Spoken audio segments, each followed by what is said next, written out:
আগুনের রাজনীতি করতে চেয়েছেন, বারবার তাদেরকে প্রতিহত করা হয়েছে। আজকে বর্তমানে রেজিস্ট্রার কার্যালয়ে আগুন দেওয়া হয়েছে। আজকে উঠেছি ছায়ানটের মতো সংগঠনের সাথে সংগঠনের কার্যালয়ে আগুন দিয়ে পুড়িয়ে দেওয়া হয়েছে। আমরা স্পষ্ট ভাষায় বলতে চাই, এই সমস্ত বিধ্বংসী কর্মকাণ্ড থেকে এই যে উগ্র গোষ্ঠী, এই যে মৌলবাদী গোষ্ঠী, তাদেরকে প্রতিহত করতে হবে এবং বারবার তারা পরাজিত হয়েছে। আমাদের আজকের মানববন্ধন থেকে যে দাবি উঠেছে, এদেরকে প্রতিহত করা, পাশাপাশি প্রত্যেককে আইনের আওতায় এনে বিচার করতে হবে। আমরা এই সরকারের কাছে সেটি আহ্বান জানাই, জনগণের কাছে আহ্বান জানাই, তাদেরকে প্রতিহত করার যে ডাক, তাদেরকে প্রতিরোধ করার যে আন্দোলন, সেটিতে তারা আমাদের পাশে থাকবে। ধন্যবাদ সবাইকে। যুদ্ধের নামে হত্যা করা হতো, তাদেরকে প্রশ্রয় দেওয়া হতো।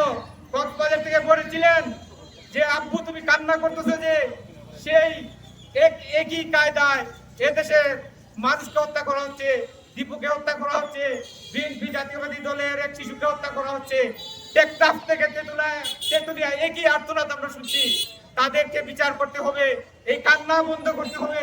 আমরা চাই একটা সুন্দর বাংলাদেশ চাই, যে 54 বছরে আমরা বাংলাদেশ বিভিন্ন সরকার হচ্ছে, কিন্তু এদেশের মেয়রিটি মানুষের এবং বারবার এদেশের মানুষ সংগ্রাম করছে, রক্ত দিয়েছে, জীবন দিয়েছে গণতন্ত্রের জন্য, সংস্কৃতির জন্য।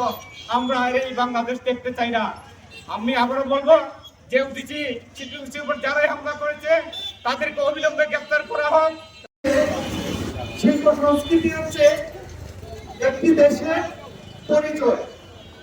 আমরা বলতে পারি শিল্প সংস্কৃতি হচ্ছে একটি দেশের মেরুদণ্ড। এই শিল্প সংস্কৃতির উপর যারা হামলা করছে, এরা কোনোভাবেই এই দেশের পক্ষের মানুষ নয়। আমরা জানি যে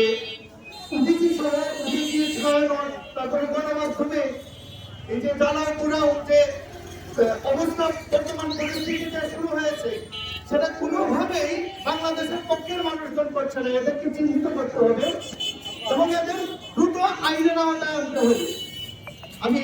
আজকে আমরা এখানে কেন একত্রিত হয়েছি, কেন প্রতিবাদ জানাচ্ছি, তা আশা করি আপনারা সবাই জানেন। গত 18-19 তারিখে বাংলাদেশে যে ধ্বংসযজ্ঞ চলে গেল, তা আমাদের কাছে খুবই ভীতিকর এবং এটা কিসের ইঙ্গিত? কোন বাংলাদেশে আমরা বসবাস করছি? আমার এই দেশ জারি সারি ভাটিয়ালির দেশ, গানের দেশ, ধানের দেশ। আজকে যারা সংস্কৃতির উপর আঘাত হানলো, তারা এটা কিসের ইঙ্গিত দিল? এভাবে